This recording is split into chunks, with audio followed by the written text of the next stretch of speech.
Alrighty, guys, welcome back. Earlier, we were talking about the SEC and the Big Ten would have left the college football playoff if the new contract wasn't reached, and now we're going to be talking more about the FSU and ACC lawsuit. But before we do that, I just wanted to remind you guys to like and follow the show. We get a number of questions from viewers that come in during the show, so to ensure that your question gets read on the air, I ask that you use the tips and donation link with your question. That link is GSMCpodcast.net. This just puts your question at the top of the list so I can see it, and it also really helps the show. Alrighty, welcome back to the telenovela of what. Let's see. This one I'm very curious on. I did not read this one, so I wanted to hear what was going on with this one. So this is interesting. It's messy. It's Oh, messy you're for like, sure. all right. So- Let's dive into this one. So we have two articles for this section. So I think what I might do is I might read half of the first one and then half of the second one, and then we can pick what we want to talk about. So Okay, because cool. Okay, you know way more than I do on this one. So Florida State takes home court loss in the AC lawsuit, but the case is not over. So it didn't take much of a Leon County judge handling Florida State University's home court loss Monday in the Seminoles' ongoing litigation against the Atlantic Coast Conference. That request was essentially part of the ruling the Judge John C. Cooper made from the bench at the end of the latest hearing about the FSU's future in the ACC. I want to make sure everyone understands the case is still going on, Cooper said. It's not over. It is, however, taking a detour from technical reasons. That's because the judge granted the ACC's motion to dismiss the case, but will let FSU amend its complaint. The issue is whether Room 3G of the Leon County Courthouse has the personal jurisdiction to hear FSU's lawsuit against the Charlotte-based ACC.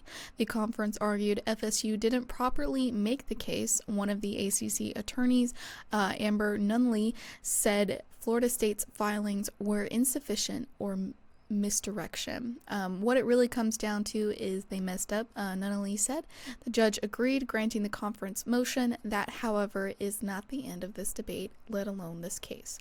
Some of the 3 hour of arguments centered on, we told you this was technical, the first subsection under Florida statute 48.193 Section 1A. FSU's counsel suggested the ACC can be in a Tallahassee courtroom because the league does business in Florida. Miami and FSU are both conference members, and the ACC makes TV money from games that takes place in Leon County. The conference also pays FSU money for those games and production costs.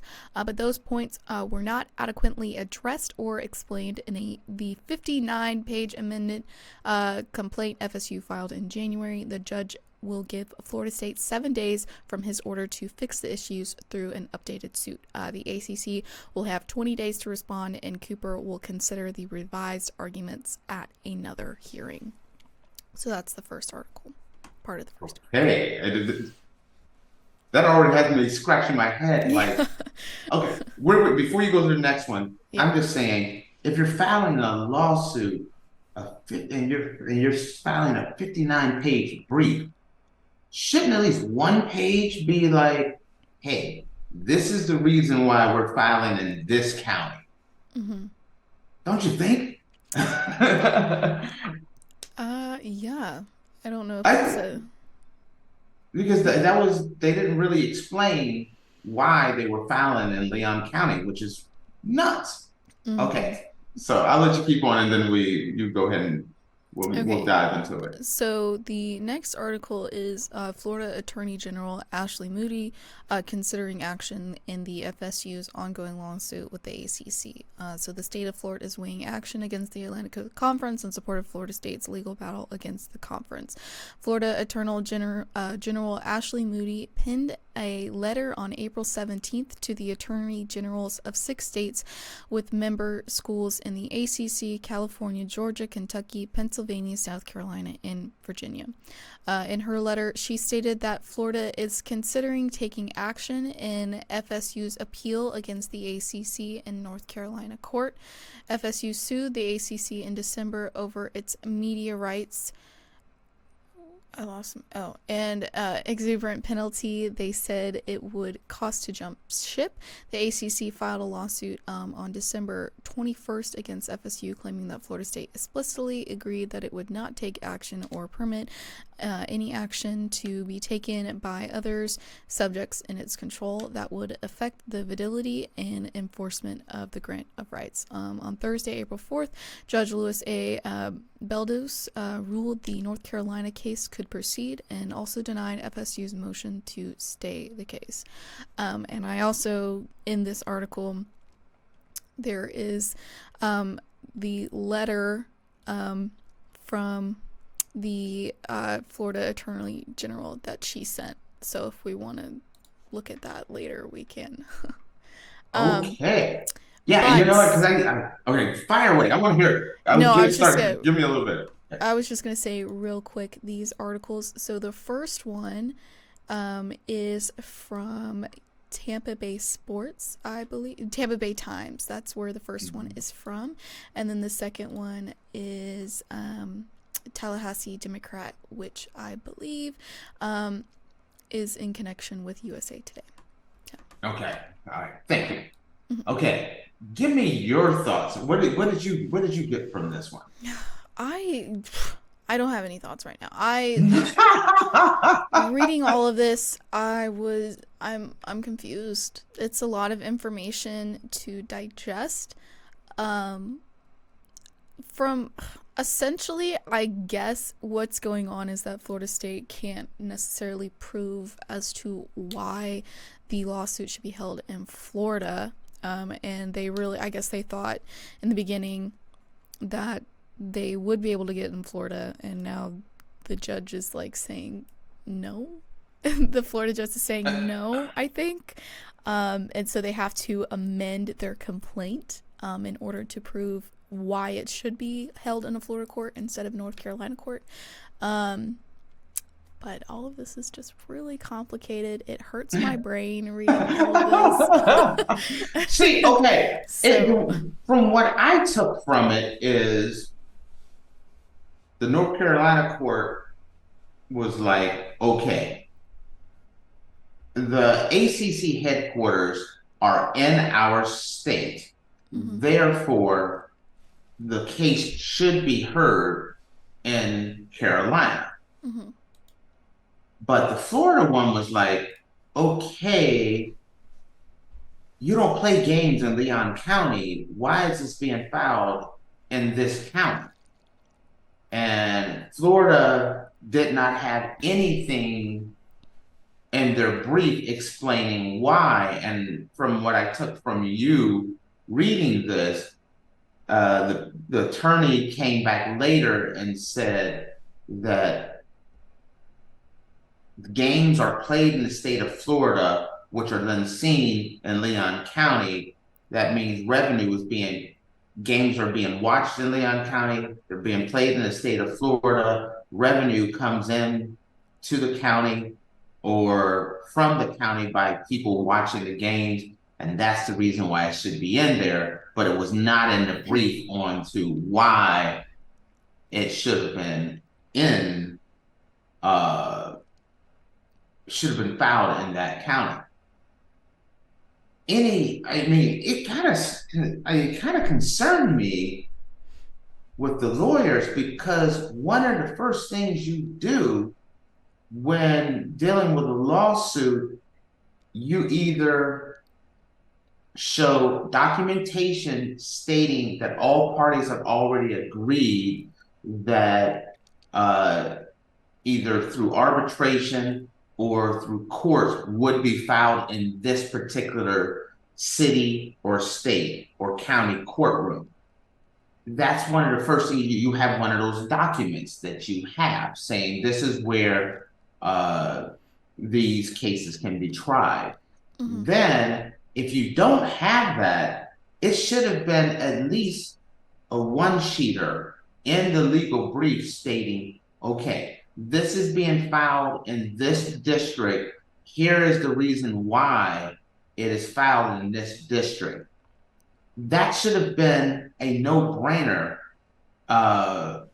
especially for a 59 page legal brief, to not have a one-sheeter explaining on why it has been filed. Your Honor, this is the reason why we're filing in this court. So when the judge or someone, because it's obvious, the SEC does not want this case being heard in Florida. So we know that you knew this before this article, right? That the Florida state wanted to have it heard in the state of Florida. The SEC, meaning the ACC, wanted it heard in North Carolina because of where their headquarters are headquartered. So if you know that when you're filing your brief, that should have been in there, because you know that is one of the things that the ACC is fighting against, is saying, no, it should not be heard here. So there needs to be a brief filed stating, hey, this is why we're doing this. It feels like this is just basic. I've dealt with a lot of lawyers. This is something that I feel like should have automatically been in there. And that shows me, or concerns me enough to say, that it makes it seem like Florida State was so quick to try to get to filing their case that they didn't dot all their I's and T's on and cross their T's on this particular thing, that they were moving forward so fast that they didn't catch anything. They didn't catch a simple document like this. Now, with that being said, the judge didn't throw it out, but gave them an extension to be able to put that document in there. But it does seem a little sloppy on Florida State's side that they didn't have that already. And now the judge is going to give them a chance to put that in and then rule, after looking at their document, is this the right court system that this case needs to be filed in? If they don't, then it'll be thrown out in Florida and it'll continue in Carolina. But did you really want the judge having to deal with that and having to wait and knowing, hey, you didn't do this, when you have possibly over $700 million in penalties that could cost you to come out to leave the ACC? Wouldn't you think their lawyers would have hit everything? There would have been, that thing should have been spotless and seamless, double check, triple check, quadruple check, right? Here's the question. What the hell are these lawyers doing? I mean, whoa. Let me sit back here. How do you not have these points that obviously need to be made in front of a judge? You have a 59-page amended complaint that you filed in January. 59 pages. How in those 59 pages did you miss the fact of explaining why you want to have the case in Florida and not North Carolina? A grievance and arbitration clause that should have been in there. Second of all, needs to get fired. Shouldn't that be? And the next question I have is, when you're signing the grant of rights, why isn't there a grievance and an arbitration clause in the granted rights contract in general? I'm a little surprised. This isn't for high-end legal. This is standard operating procedure. When you sign an employment contract or anything else, there is an arbitration clause there. How do you not have that? that's the thing that was most surprising here. It showed me that it definitely showed me that I felt like Florida State it felt like more they were rushing to get this done. Uh, and you know, I felt like after hearing this, they were upset about the national championship, not being into the college football playoffs, being undefeated, and they hastily went and got this lawsuit put in here because this is not something that should have even been. The fact that this is a conversation piece sounds weird. Yeah. It's a minor setback. It's a minor setback, but the judge is going to have. Is it a minor setback? Is it a minor setback, though? That's the fact that they didn't have this in their 59-page amended complaint. And I think it makes them look bad. And they have 7 days to fix it. To me, this doesn't sound like a minor setback. This sounds like it could be major because they only have 7 days to fix it, and this shouldn't have happened to begin with. So I could have that fixed. I could add a clause like that in an hour. Right, but you have to think about like how the judge's feelings towards the fact that it wasn't in the original. That's what I'm talking about. So it doesn't sound like a minor setback to me. It sounds like it could be a major setback for FSU trying to get out of the ACC. I agree with you because it's a minor setback because it's just a mere document. It's not hard to put in that clause.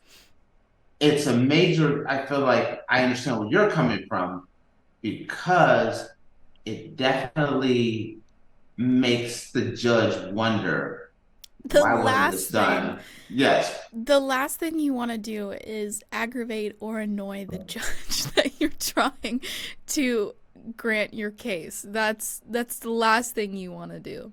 If you, Faith, were pulled over and for a speeding ticket, and then you were cited for not that would never happen. And then you were written up for not having insurance, and you decided to go take it to court, and you went to court, and the judge asked, "Can you show proof of insurance?" And you're like, "Oh, I forgot it."